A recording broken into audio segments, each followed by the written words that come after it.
একসময় চাঁদে মানুষের পদচিহ্ন ছিল ইতিহাসের সবচেয়ে বড় বৈজ্ঞানিক অর্জনের প্রতীক, কিন্তু সেই অভিযানের পর কেটে গেছে অর্ধ শতাব্দীরও বেশি সময়। এবার বিশ্ব আবারও তাকিয়ে আছে চাঁদের দিকে। তবে লক্ষ্য আর শুধু কয়েক ঘন্টার সফর নয়, বিজ্ঞানীরা চাইছেন সেখানে দীর্ঘ সময় অবস্থান করতে, গবেষণা চালাতে, এমনকি ভবিষ্যতে স্থায়ী ঘাঁটি গড়ে তুলতে।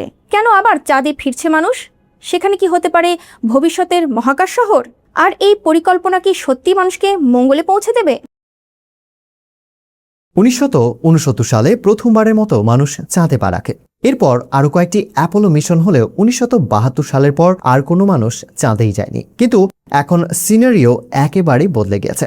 বিশ্বের বড় বড় স্পেস এজেন্সি, যুক্তরাষ্ট্রের নাসা, ইউরোপীয় মহাকাশ সংস্থা ইএসএ, জাপানের জাক্সা, কানাডার সিএসএ এবং ভারতের ইসরো নতুন করে চাঁদকে কেন্দ্র করে দীর্ঘমেয়াদে পরিকল্পনা নিয়ে এগোচ্ছে।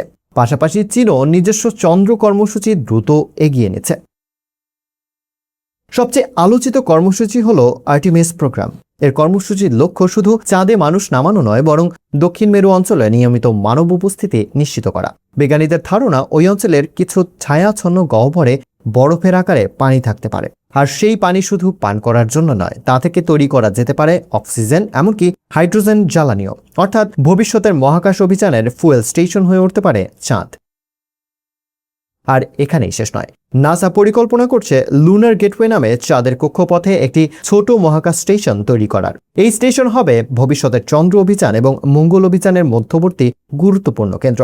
অন্যদিকে বিজ্ঞানীরা পরীক্ষা করছেন বিশেষ ধরনের 3D প্রিন্টিং টেকনোলজি, যার মাধ্যমে চাঁদের মাটি ব্যবহার করেই ভবিষ্যতে ঘর বা গবেষণাগার নির্মাণ করা সম্ভব হতে পারে। কারণ পৃথিবী থেকে প্রতিটি ইট বা নির্মাণ সামগ্রী নিয়ে যাওয়া অত্যন্ত ব্যয়বহুল, তাই চাঁদের নিজস্ব সম্পদ ব্যবহার করেই ইনফ্রাস্ট্রাকচার গড়ে তোলার পরিকল্পনা চলছে।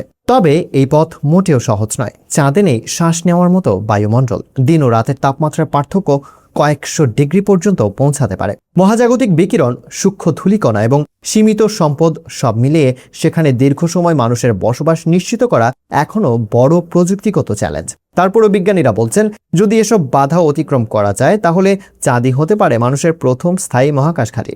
আর সেখান থেকেই শুরু হতে পারে মানুষের বহু প্রতীক্ষিত মঙ্গল যাত্রা। একসময় যেই চাঁদকে আমরা শুধু রাতের আকাশে সৌন্দর্য হিসেবে দেখতাম, ভবিষ্যতে হয়তো সেটি হয়ে উঠবে মানব সভ্যতার নতুন অধ্যায়ের সূচনা। তাহলে প্রশ্ন একটাই, চাঁদ কি আগামী দিনের পর্যটন কেন্দ্র, নাকি পৃথিবীর বাইরের প্রথম মানব বসতি? এর উত্তর হয়তো লুকিয়ে আছে আগামী কয়েক বছরের সফল মহাকাশ অভিযানের মধ্যেই। আপনার কি মনে হয়, মানুষ কি সত্যি একদিন চাঁদে স্থায়ীভাবে বসবাস করবে? আপনার মতামত জানাতে ভুলবেন না কমেন্টে। এমন দেশ ও বিশ্বের গুরুত্বপূর্ণ ঘটনা, বিজ্ঞান, প্রযুক্তি এবং ভবিষ্যতের বিস্ময়কর সব প্রতিবেদন সবার আগে জানতে নেক্সট জেন নিউজের সঙ্গেই থাকুন।